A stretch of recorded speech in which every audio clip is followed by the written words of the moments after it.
You don't believe there's anything after you die?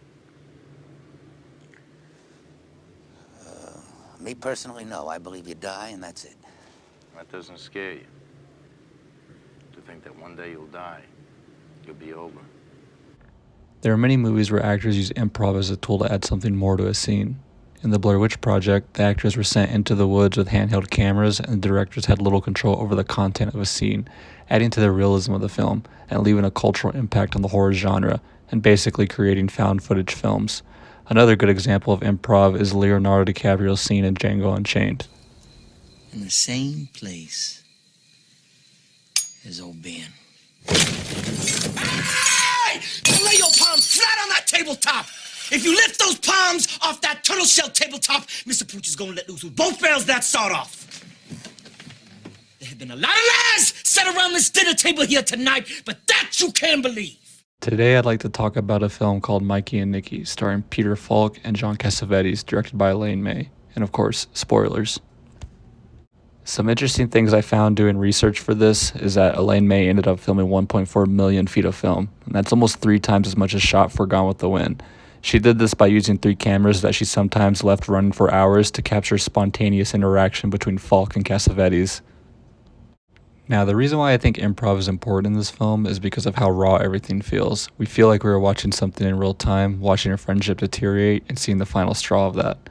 It also helps that Falk and Cassavetes were best friends in real life, adding to the chemistry on screen, making it so hard to tell what was scripted and what was improv. I feel like a good example of this is the fight scene they have in the street. It's here where we see the final straw break, and I just love how the moment builds and builds and builds until they just start throwing blows at each other in the street. My favorite scene in the movie is when Nicky and Mikey are sitting in the bar. It's here where Nicky realizes he's being set up. Usually in a mob hit, they get someone the person trusts for the hit to carry out. This is shown when they are in the bar talking, and Mikey thinks he hears the phone ring. Nicky takes this as odd and stares at Mikey. He smiles. So much is being said with little dialogue. Nicky knows Mikey is in on the hit, but they continue to play this mental chess game with each other. Mikey trying to get Nicky to stay in one place for the hit to carry out, and Nicky trying to stay one step ahead. Even the way they are sitting is mirrored like 2 people playing chess. Another scene I like to talk about is their fight scene in the street. Elaine May was known for being an improv actor before directing, so she would often just leave the camera rolling on Falk and Cassavetes to see what she could capture on film. I enjoy the build-up in the scene until the breaking point where Nicky throws Mikey's father's watch, showing his true colors, that he only cares about himself.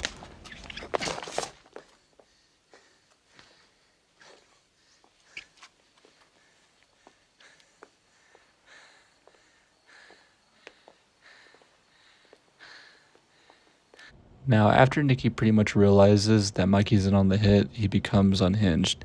He wants to leave as soon as possible. He wants to see his mother's grave. He knows he will soon be joining her.